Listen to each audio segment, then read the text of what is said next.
Assalamualaikum warahmatullahi wabarakatuh. Alhamdulillah hamdan katsiran thayyiban mubarakan fih kama yuhibbu rabbuna wa yardah. Asyhadu an la ilaha illallah wahdahu la syarikalah wa asyhadu anna Muhammadan abduhu wa rasuluh.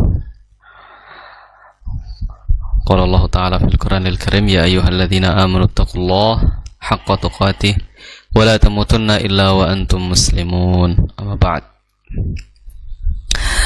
Para pemirsa yang dirahmati Allah Subhanahu wa taala, alhamdulillah pada kesempatan kali ini kita diberikan karunia oleh Allah Subhanahu wa taala berupa kesehatan, waktu luang, hidayah di atas Islam dan kenikmatan-kenikmatan yang lain yang tidak bisa kita hitung satu persatu.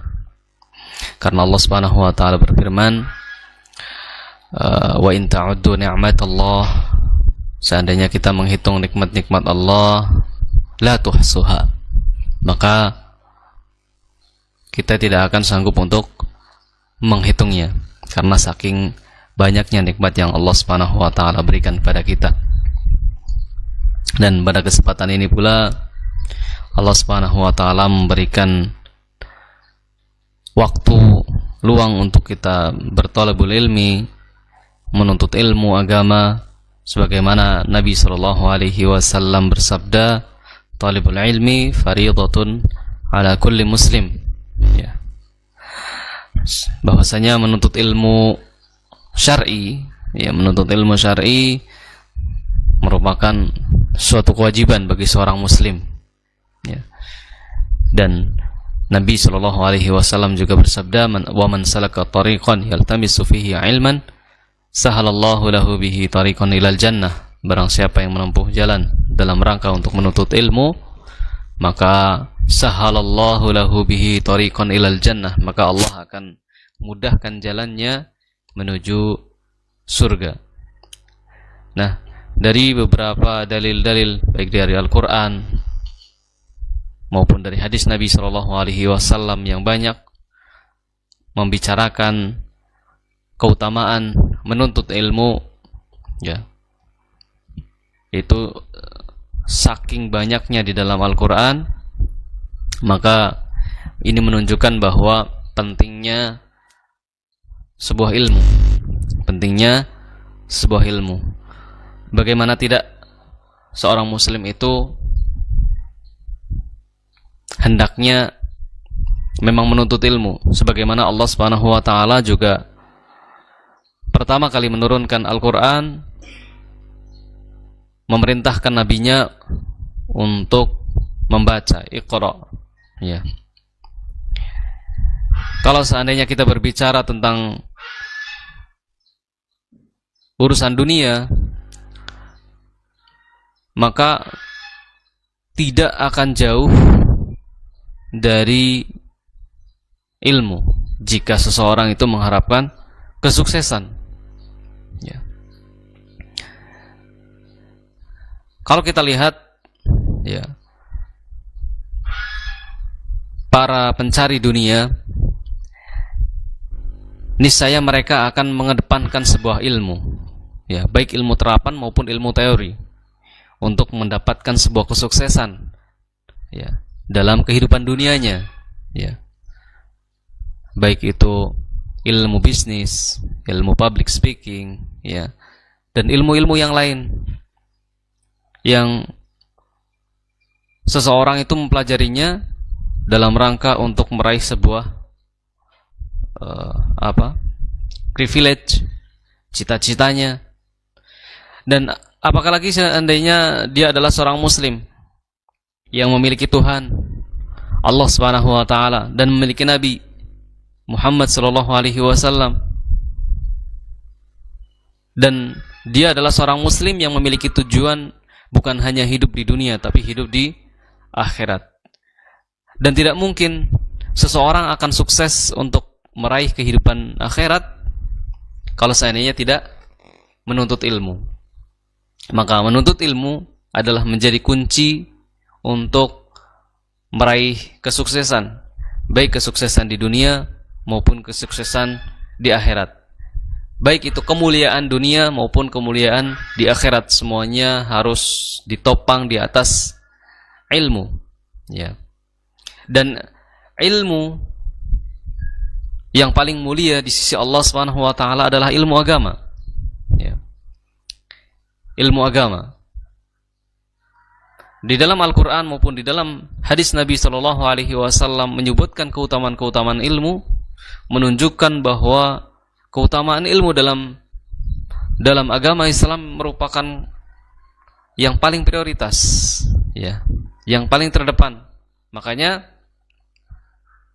dakwah dari seorang nabi, para nabi, ya, mereka bukan mendakwahkan bagaimana seseorang itu kaya di dunia, bukan mengajarkan ilmu-ilmu dunia, tapi mengajarkan ilmu akhirat, ya. Nah, kita sebagai seorang muslim maka terus untuk belajar, ya, untuk meraih akhirat kita. Bagaimana kita bisa menjauhi yang halal, yang haram, bagaimana kita bisa mendapatkan jalan dan selamat dari yang haram, ya. Dan itu juga membutuhkan ilmu. Dan yang sekarang masih belajar, adik-adik ya, yang masih sekolah, teruslah semangat untuk menuntut ilmu, ya. Jangan lupa untuk murojaah di rumah, kemudian semangat untuk belajar ketika di sekolah maupun di ma'had, ya. Jangan sampai, ya, menyia-nyiakan waktunya ketika masih muda, ya. Masih muda, ya. Masa muda adalah kesempatan yang sangat berharga, ya. Bahkan itu menjadi masa-masa keemasan seorang manusia, ya. Makanya ada peribahasa, ya, ketika seorang anak, ya, anak kecil belajar itu bagaikan mengukir di atas batu. Berbeda ketika sudah tua, ya, itu susah, bagai mengukir di atas air, ya. Maka adik-adik yang masih muda, yang masih fit tubuhnya, otaknya masih fresh, maka digunakan untuk belajar. Begitupun dengan yang sudah dewasa atau bahkan yang sudah tua, maka itu juga tidak ada kata terlambat. Karena Allah Subhanahu wa taala itu bukan melihat hasilnya, tapi melihat prosesnya tatkala belajar. Jadi tidak ada kata susah, tidak ada kata susah kalau seandainya prioritas dia adalah belajarnya merupakan ibadah. Kalau dia menganggap bahwa belajarnya itu ibadah, maka Allah tidak akan menyia-nyiakan proses seorang hamba ketika hamba itu ikhlas hanya mengharapkan pahala dari Allah Subhanahu wa taala. Maka pada kesempatan ini, ya, salah satu momen untuk kita belajar, baik yang masih pemula maupun yang sudah pernah belajar, ya, masih pemula untuk lebih memperdalam lagi, yang sudah pernah belajar untuk memurojaah lagi, ya, pada program Tahsin Al-Quran di juz 29, ya.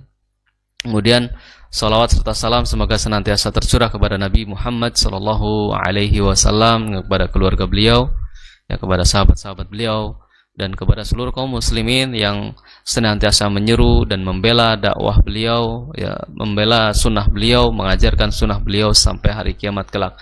Dan kita juga berharap semoga kita termasuk daripada umat Nabi Muhammad SAW yang diakui beliau, dan umat yang akan mendapatkan air dari telaga Nabi SAW. Pemirsa Niaga TV yang dirahmati Allah Subhanahu wa taala, pada kesempatan kali ini kita melanjutkan kembali. Pada pertemuan ini kita sudah masuk pada pembahasan surah Al-Muddathir, ya. Pada pertemuan yang telah lalu kita sudah menyelesaikan surah Al-Qiyamah, ya, karena kita mulainya dari surah Al-Mursalat dari belakang juz 29, ya. Kita sekarang masuk pada surah Al-Muddathir yang insyaallah kita akan bahas hukum-hukum tajwid di dalam surat Al-Muddathir pada ayat 1 sampai ayat 10. Ya. Maka sebelum kita membahas hukum-hukum tajwid yang terdapat di dalam surah Al-Muddathir, maka bisa disimak ya untuk adik-adik semuanya dan untuk pemirsa sekalian, dibuka mushafnya atau dicek di dalam aplikasi atau di monitor untuk menyaksikan ya dan untuk menyimak secara seksama bacaan daripada surah Al-Muddathir yang akan saya baca. Sebelum kita mengawali ya, sebelum kita memulai pembahasan hukum tajwid kita di surah Al-Muddathir, kita awali dengan bacaan surah Al-Muddathir dari ayat 1 sampai 10. Baik, silakan disimak. A'udzu billahi minasyaitonir rajim. Bismillahirrahmanirrahim. Ya ayyuhal muddaththir qum fa'anzir wa rabbaka fakabbir wa thiyabaka fatahhir warrujza fahjur wa la tamnun tastakthir wa lirabbika fasbir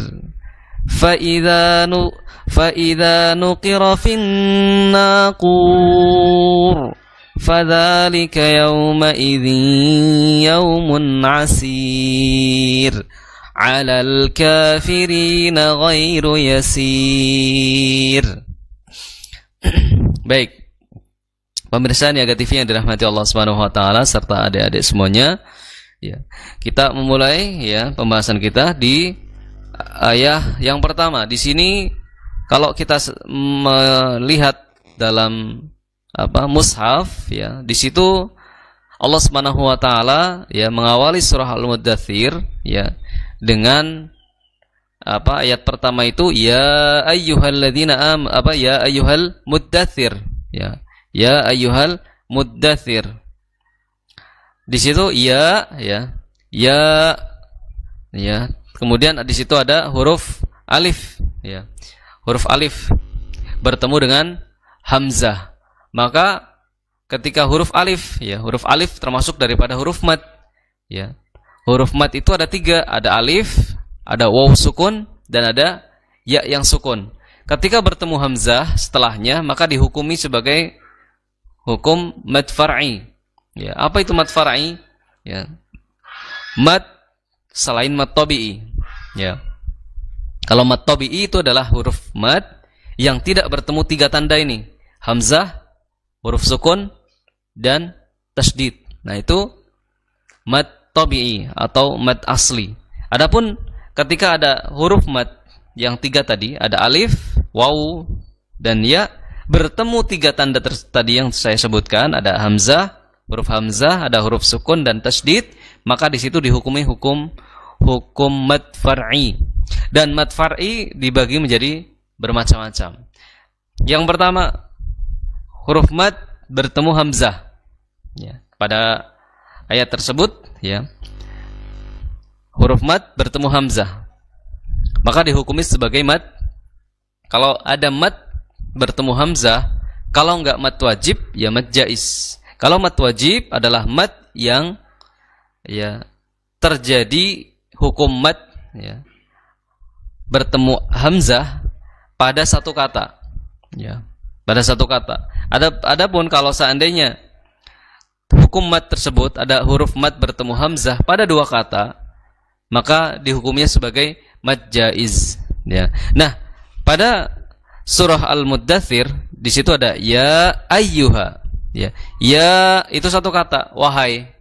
Kemudian ayyuha itu kata yang lain. Maka di situ hukum mad far'i ya yang terdapat pada 2 kata, maka dihukumi sebagai mad jaiz ya. Nah, mad jaiz dalam Thariq Syatibiyah ya, Hafs an Asim min Thariq Syatibiyah itu dibacanya 4 atau 5 harokat. 4 atau 5 harokat. Maka dibacanya ya ayyuha seperti itu ya. Dibacanya 4 atau 5 harokat. Bukan dibaca 2. Kecuali kalau menggunakan torik atau jalur bacaan yang lain, paket bacaan yang lain, ya. Menggunakan Thayyibatun Nashr misalnya, maka dibacanya 2. Ya ayyuha, seperti itu. Tapi kalau menggunakan tarik Syatibiyah, ya, mungkin kita dapat dari guru kita menggunakan tarik tersebut, Syatibiyah, mushaf Indonesia yang beredar, itu menggunakan mushaf yang menggunakan tarik atau jalur riwayat Syatibiyah, maka dibacanya 4 atau 5 harokat. Ya, 4 atau 5 harokat. Berbeda dengan riwayat Wars atau riwayat yang lain, maka itu dibacanya 6 sampai ya ayyuha, ya. Panjang mad jaisnya biasanya. Nah, kalau di Hafs an Asim min tarik Syatibiyah dibacanya 4 atau 5 harokat, bukan dibaca 2, ya. Kecuali kalau kita sudah belajar atau menyetorkan bacaan kita dengan guru menggunakan jalur riwayat lain, ya, Thayyibah, maka boleh, silakan dibaca 2 harokat. Tapi secara garis besar, secara umum, ya, Asia Tenggara itu rujukannya adalah riwayat dari jalur Syatibiyah, ya, yang hukum mad jaiz dan mad wajibnya itu sama, ya, mad jaiz dan wajibnya itu sama. Jadi bacanya itu 4 atau 5 harokat. Ya ayyuhal muddatsir, seperti itu. Ya, jadi 4 atau 5 harokat. Kemudian ayyuha, ya ayyuha, ya. Di situ ada tasydid di atas huruf ya, maka dibacanya juga harus ada sedikit naber kalau bahasa sekarangnya. Kalau zaman dulu nggak ada naber, ya, ibaratnya sedikit ditekan, ya, sedikit ditekan ketika membaca ya atau waw yang bertasydid, ya, maka ya ayyuha, ya ayyuha, jangan sampai ya ayyuha, nggak ada tekanan, nggak ada naber lah, maka di situ harus ada tekanan, sedikit ditekan pada huruf ya agar terbaca, ya. Ya ayyuhal muddatsir. Nah, di situ ya ayyuha al muddatsir, ya, di situ ada hukum apa? Tasydid, ya, di 2 huruf dal dan sa. Jadi jangan sampai muddatsir, ya ayyuhal muddatsir, tapi muddatsir ditahan, ya, ditahan terlebih dahulu. Kemudian di akhir kata atau di akhir ayat tersebut, ya, kita membacanya dengan mensukunkan ro, dengan mensukunkan huruf ro, ya. Kalau seandainya adik-adik mungkin perhatikan atau pemirsa semuanya perhatikan, pada ayat 1 dan ayat kedua sampai ayat yang ke-10 ini yang kita baca, yang kita bahas, itu diakhiri dengan huruf ro, ya, diakhiri dengan huruf ro, ya. Kemudian kita sukun bacanya, maka di situ harus kita lihat hukum ro tersebut. Kira-kira ro-nya itu tafkhim atau tarqiq, ya. Apa itu ro tafkhim? Apa itu ro tarqiq?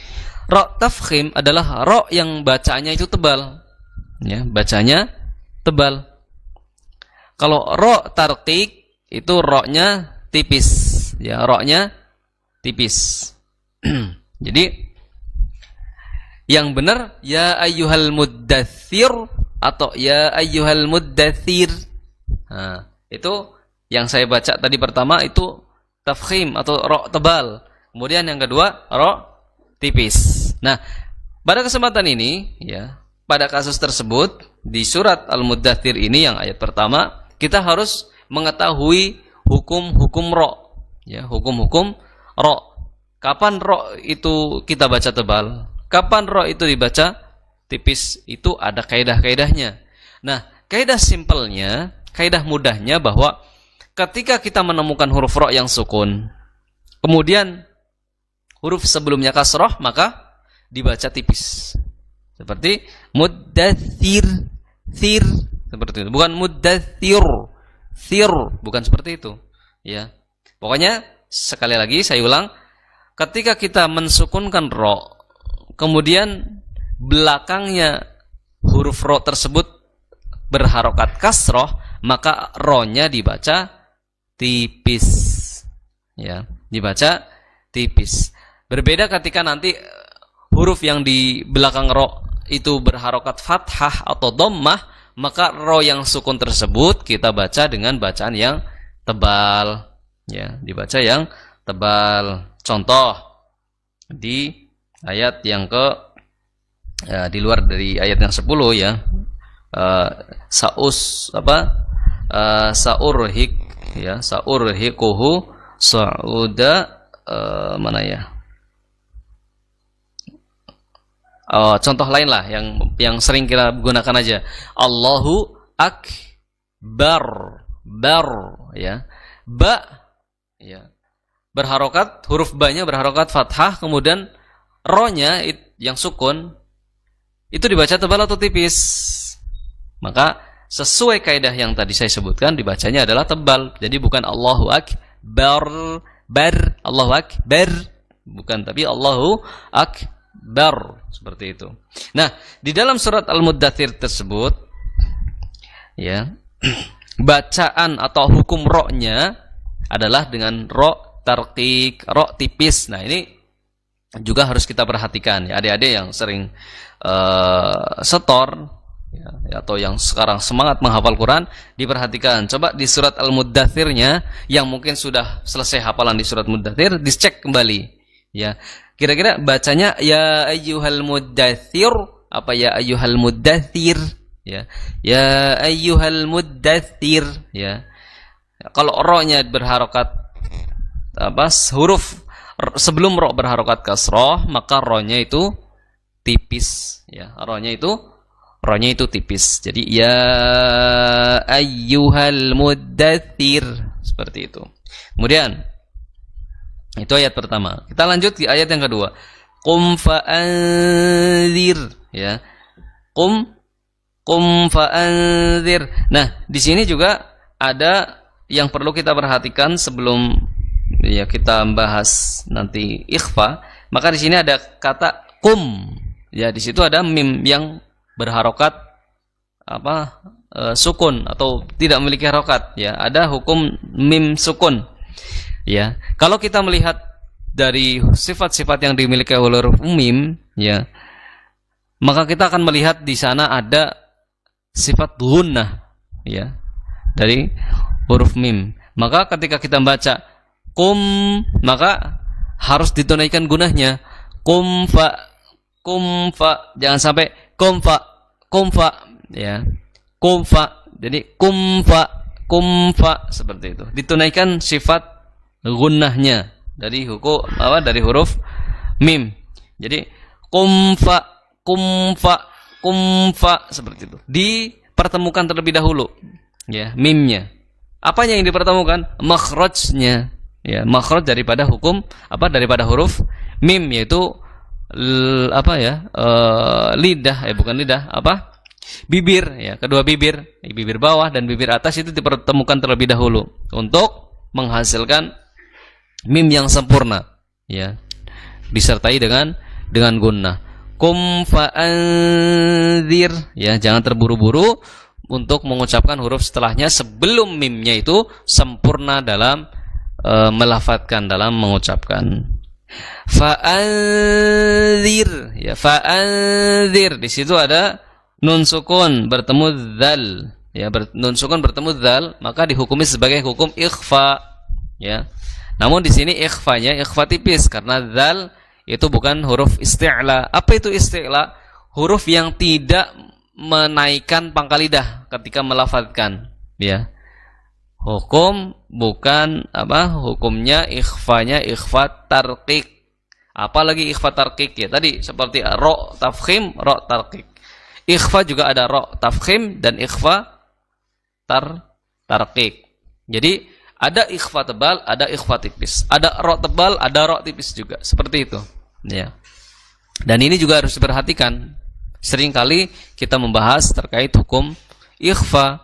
Ya, hukum ikhfa itu tidak hanya memiliki satu hukum saja, tapi ada dua hukum terkait dengan tebal dan tipis. Jadi kita harus perhatikan kalau ikhfa tebal itu pasti ada kaitannya dan ada sebabnya. Kenapa? Sebabnya biasanya karena hukum ikhfa tersebut adalah huruf yang memiliki sifat isti'la. Ya, memiliki sifat isti'la. Tapi kalau hukum ikhfa atau huruf ikhfa yang tidak memiliki sifat isti'la, maka ikhfanya menjadi ikhfa yang tarqiq atau ikhfa yang tipis. Nah, pada huruf pada ayat kedua dari surat Muddathir, dzal, pada ayat tersebut ya, dzal dia bukan huruf yang menaikkan pangkal lidah, jadi tipis. Jadi bacanya qum fa'al, bukan qum fa'al. Ya. Bisa pemirsa perhatikan. Yang pertama, qum fa'anzir. Yang kedua, qum fa'anzir. Nah, ada perbedaan enggak pemirsa? Ada ya di ikhfanya. Anzir atau alzir. Nah, di situ ada tebal, ada tipis. Nah, kita juga harus bisa mendeteksi ya, mana nih yang tebal, mana yang tipis ya.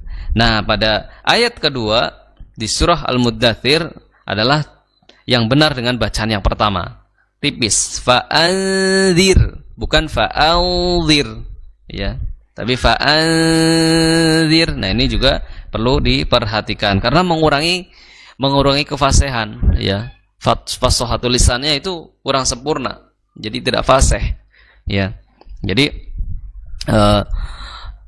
membaca Quran itu enggak cukup dengan bermodalkan suara bagus, itu nggak cukup ya, nggak cukup dengan bermodalkan suara bagus, dengan bermodalkan nada itu nggak cukup. Kalau seandainya dia tidak tahu dan tidak mengilmui hukum-hukum tajwid, itu bacaannya akan berantakan. Meskipun mungkin bagi kita yang masih awam, masih belum tahu hukum tajwid, seolah-olah kayak luar biasa ya, bacanya bagus, mendayu-dayu ya. Tapi bagi orang yang pernah belajar tajwid ya, tahu hukum-hukum tajwid, maka dia akan bisa mendeteksi ya, bisa mendiagnosa ini kesalahannya di mana nih ya, kurang tepatnya di mana nih, bisa ya. Makanya kita belajar, tapi kita belajar itu bukan untuk mengoreksi orang lain, kita belajar untuk mengoreksi diri kita, bacaan kita apakah sudah benar atau belum ya. Maka kita harus belajar, mencari guru ya, karena belajar Al-Quran ini tidak bisa otodidak, tidak bisa kita belajar sendiri melalui YouTube atau melalui MP3, itu tidak bisa. Apalagi seorang imam mengimami seorang jamaah, memiliki jamaah di masjid, kemudian bermodalkan dengan bacaan yang hanya mengikuti MP3. Dan adik-adik juga jangan mencukupkan diri menghafal Quran dengan hanya mengikuti MP3 atau bacaan-bacaan yang di YouTube, itu jangan ya. Makanya bagi orang tua yang ingin anaknya menghafal Quran, ingin anaknya bisa hafid Quran, maka harus panggil guru ya, harus memiliki guru dan panggilkan guru yang berkompeten ya, guru yang bisa mengajarkan Al-Quran, baik itu dari sisi bacaan maupun dari sisi makna, agar anak kita juga bisa faham sedikit-sedikit ya tafsir atau implementasi penggunaan daripada Al-Quran, bukan hanya sebatas hafal buta ya. Kita lanjutkan ya, di sini fa'anzir, zir juga sama hukumnya seperti thir, muddathir, kum fa'anzir, muddathir, tipis semua ya. Maka dihukumi ro-nya adalah ro tarqiq ya, karena ro-nya tipis ya, ro-nya tipis ya. Kenapa ro-nya tipis? Ya salah satu sebabnya karena huruf sebelum ro berharokat kasroh ya, huruf sebelum ro berharokat kasroh. Ketika kita mau mensukunkan ro, maka kita lihat hukum atau huruf sebelum ro itu harokatnya apa. Kalau kasroh, otomatis ro-nya itu tipis ya. Namun kalau seandainya fathah atau dhammah, maka ro-nya tebal, seperti itu ya. Gampang lah insyaallah Kemudian ayat yang ketiga, wa rabbaka fakabbir, wa rabbaka, ya. Oro, wa jangan wo, mentang-mentang ro karena di Indonesia kan itu biasanya dilatinkan kan vokalnya o. Jadi ro. Nah, biasanya ketika ada huruf yang tebal seperti itu, huruf di sekitarnya biasanya terpengaruh. Contohnya wa. Karena sesudah wa itu ada ro, jadi biasanya woro, ya, untuk mempersiapkan ro-nya tebal, jadi akhirnya worobbaka. Jadi wa biasa saja, wa seperti itu. Kul huwa, jangan kul huwa, ya.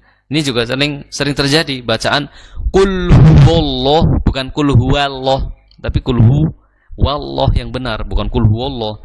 Nah, di sini juga wa rabbaka wa seperti itu. Dimonyongkan terlebih dahulu, kemudian dibuka. Wa seperti itu. Jangan sampai wo, ya. Wa ro, ya. Nah, pada huruf ro, ya, dia memiliki vokal o. Kalau kita latinkan di dalam bahasa Indonesia, wa rabbaka. Nah, kalau seandainya kita membaca huruf ro, kok dengan cara memonyongkan kedua bibir, ro, maka ini kurang tepat karena tidak sesuai dengan makhrajnya, ya, tidak sesuai dengan makhrajnya. Kalau huruf waw, monyong cara membacanya. Kenapa? Karena waw itu letaknya di kedua bibir, au, ya. Tapi ro itu makhrajnya bukan di kedua bibir. Ya, makhrajnya adalah di ujung lidah bertemu dengan gusi gigi seri atas. Ro seperti itu. Yang membuat dia tebal, yang membuat dia bunyinya berat itu karena adanya kenaikan dari sisi pangkal lidah. Jadi pangkal lidah ini naik agar kita bisa membunyikan suara tebal, bukan dengan memonyongkan kedua bibir, bukan ro, tapi ro seperti itu.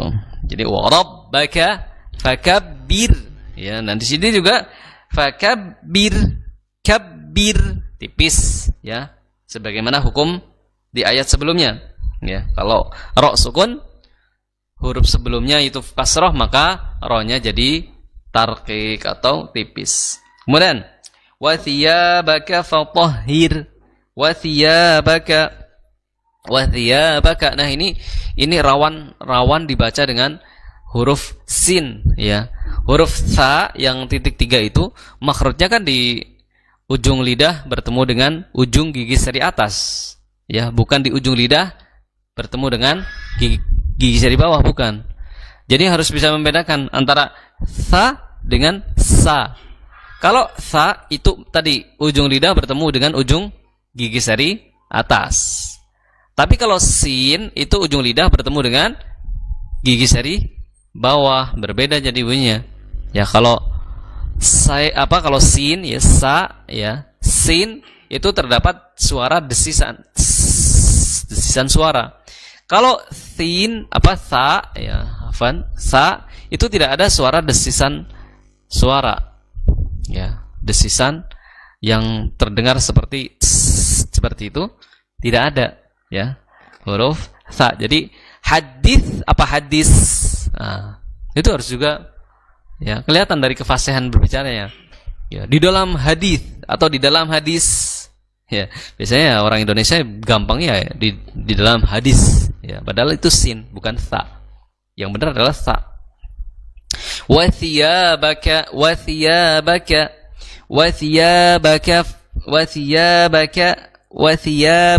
Nah, itu tidak ada terdengar berbeda dengan wasiyab. Itu sin, maka salah, ya. Ini lahannya lahan jali, ya. Sekali lagi, ini lahannya lahan jali. Ini lahannya parah. Kenapa? Karena merubah arti. Kalau wasiyabaka, siap kan artinya baju, pakaian. Tapi kalau wasiyab, siap, ya, apa? wasya, sin ya ba, sin ya ba.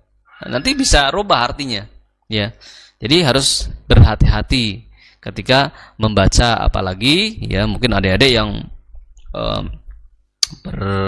bercita-cita pengen jadi imam masjid, ya.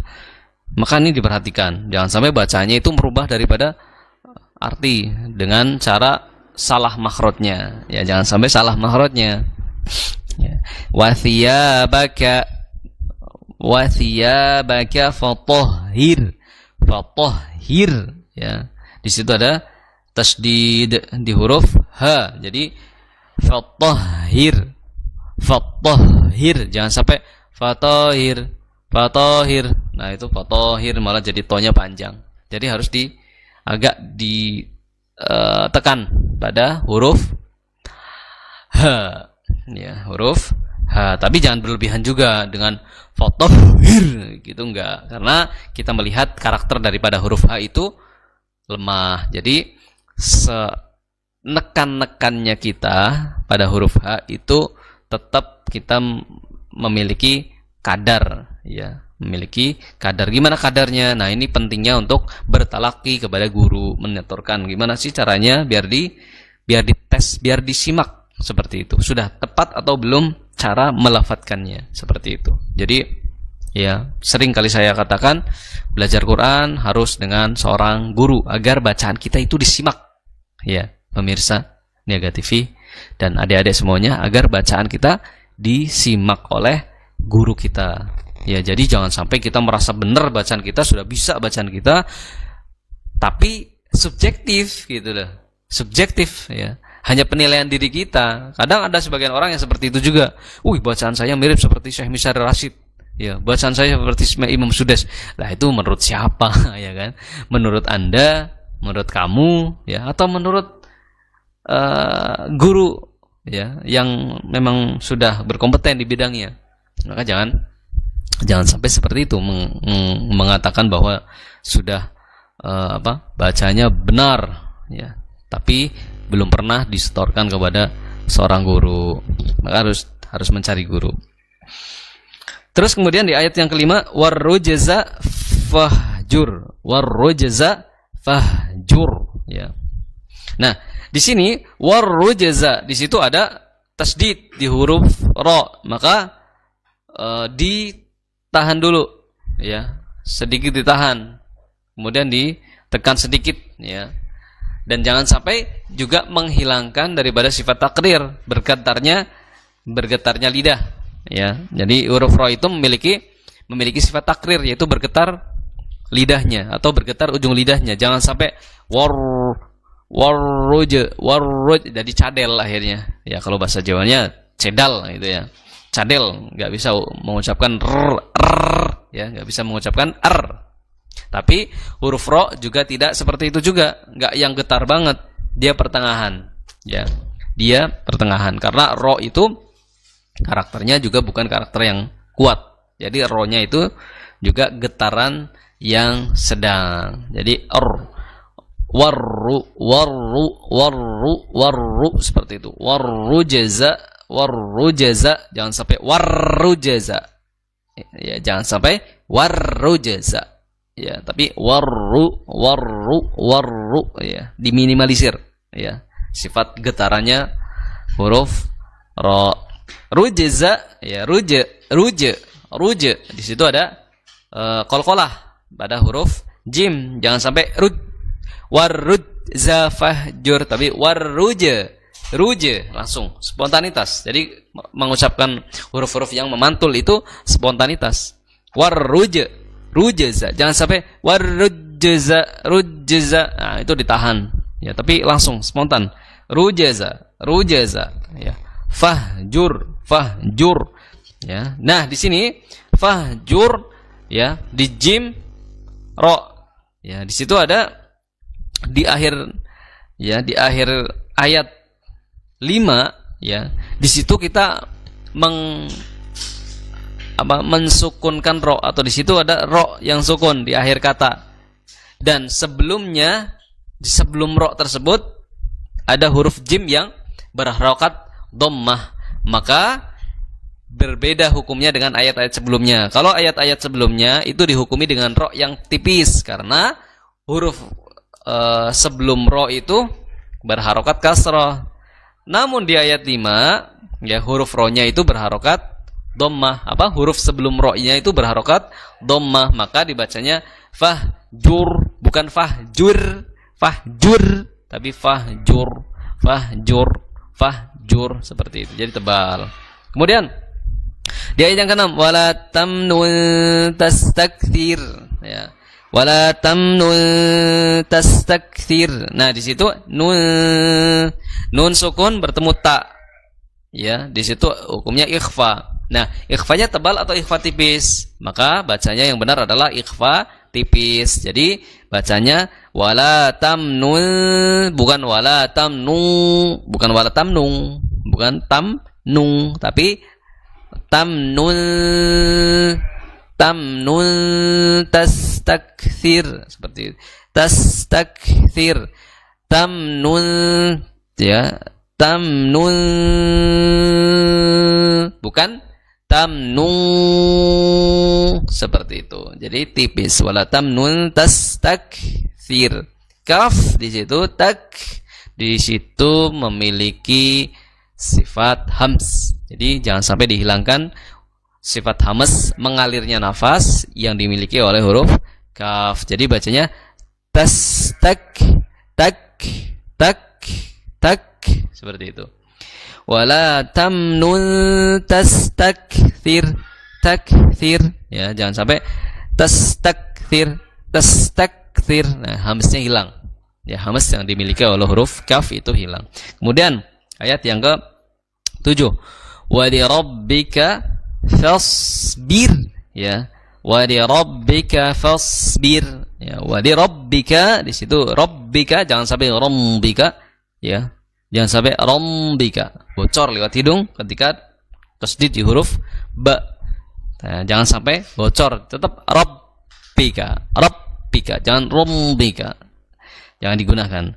Fasbir ya, fasbir ya, di situ shad ya, huruf shad, jadi jangan sampai sin. Fasbir tapi fasbir ya, fasbir. Jangan juga dalam rangka menebalkan huruf shad akhirnya fa-nya juga tebal ya, seringnya seperti itu. Wali rabbika fos ya, jadi fos bukan fa. Fasbir. Kalau sin fasbir kalau sin ya. Tapi kalau shad fas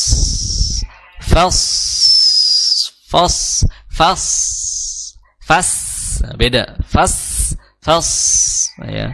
Fasbir seperti itu.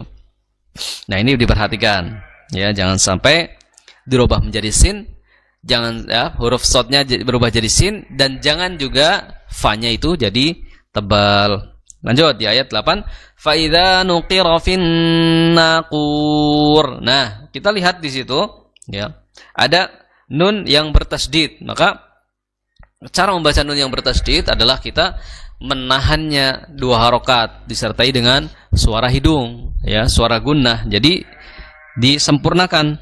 Fa idza nuqira fin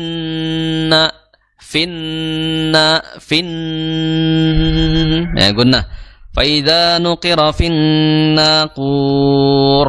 Nah, di situ ada ro sukun ya, karena ro-nya di akhir kata atau di akhir ayat, maka kita ingin mensukunkan. Misalnya di situ kan ada harakat kasroh. Namun kalau kita mau berhenti di situ, mau ngambil nafas ya di ayat 8, maka kita lihat ro-nya. Karena ro-nya mau kita sukunkan, lihat huruf belakangnya. Huruf belakangnya apa? Oh, sukun. Berarti kita lihat hukum belakangnya lagi apa? Dhammah ternyata. Maka ketika huruf ro sukun, belakangnya sukun, maka yang kita ambil adalah huruf yang ketiga.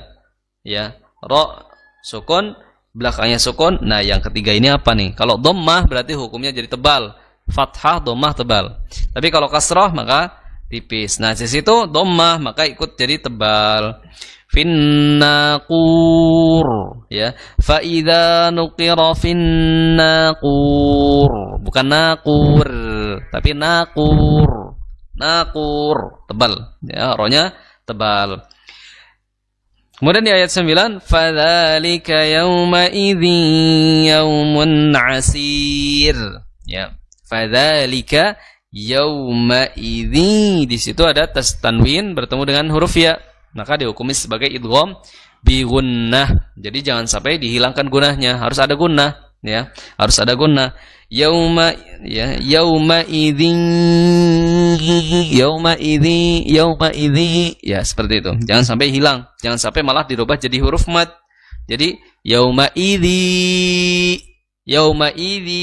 Nah, itu jadi mad akhirnya. Ini kurang tepat karena menghilangkan hukum idgham bi gunnah, hilang gunnahnya. Kemudian asir, itu tipis juga roknya karena huruf belakangnya apa? Ya, ya-nya sukun. Nah, maka huruf yang ketiga dari belakang, ain, apa? Sinnya. Ya, sin, wah kasroh nih. Maka rohnya jadi ikut tipis. Ya, asir, bukan asir, tapi asir, asir, seperti itu, tipis. Kemudian di ayat yang terakhir, di ayat 10 pada pertemuan ini, ya. Alal kafirina ghairu yasir. Nah, alal kafiri. Nah, rinya juga tipis. Kafiri, ya. Huruf ro tipis itu ketika kasroh itu tipis, atau ketika dia sukun sebelumnya, huruf sebelumnya itu kasroh tipis. Atau ro sukun, sebelumnya kasroh, nah itu tipis. Nah, selain daripada itu, maka dibacanya tebal, ya, dibacanya tebal. Alal kafiri, jangan sampai alal kafiri.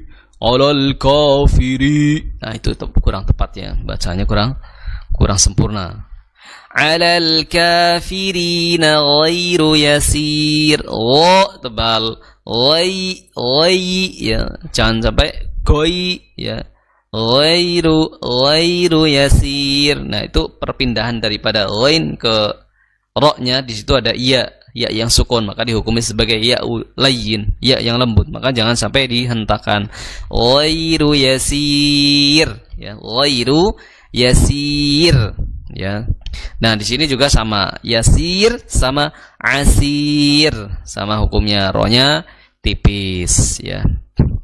Baik, berhubung waktu kita terbatas, ya, kita akhiri ya pertemuan kita ini dengan kita membaca ulang, ya, sebelum kita tutup di ayat 1 sampai 10, ya. Kita baca dan kita simak secara seksama di ayat 1 sampai 10. A'udzu billahi minasyaitonir rajim. Bismillahirrahmanirrahim. Ya ayyuhal muddathir qum fa'anzir wa rabbaka fakabbir wa thiyabaka fatahhir warrujza fahjur wa la tamnun tastakthir wa lirabbika fasbir fa idza nuqira fin naqur fadzalika yawmaidzin yawmun 'asir 'alal kafirina ghairu yasir. Baik, pemirsa Niaga TV yang dirahmati Allah Subhanahu wa taala dan adik-adik semuanya, ya, kita lanjutkan kembali pada pertemuan yang akan datang, dan kita pada pertemuan ini cukupkan sampai di ayat yang ke-10, ya. Kurang dan lebihnya saya mohon maaf, ya. Dan kita akhiri pertemuan kita, ya, kami dari kru Niaga TV di Kebumen pamit undur diri, ya. Akhiri dengan majelis kita akhiri dengan bacaan kifaratul majelis. Subhanakallahumma wa bihamdika asyhadu an la ilaha illa anta astaghfiruka wa atubu ilaik wa akhiru da'wana alhamdulillahirabbil alamin wa sallallahu ala nabiyyina Muhammadin wa ala alihi wa sahbihi wasallam. Wassalamu alaikum warahmatullahi wabarakatuh.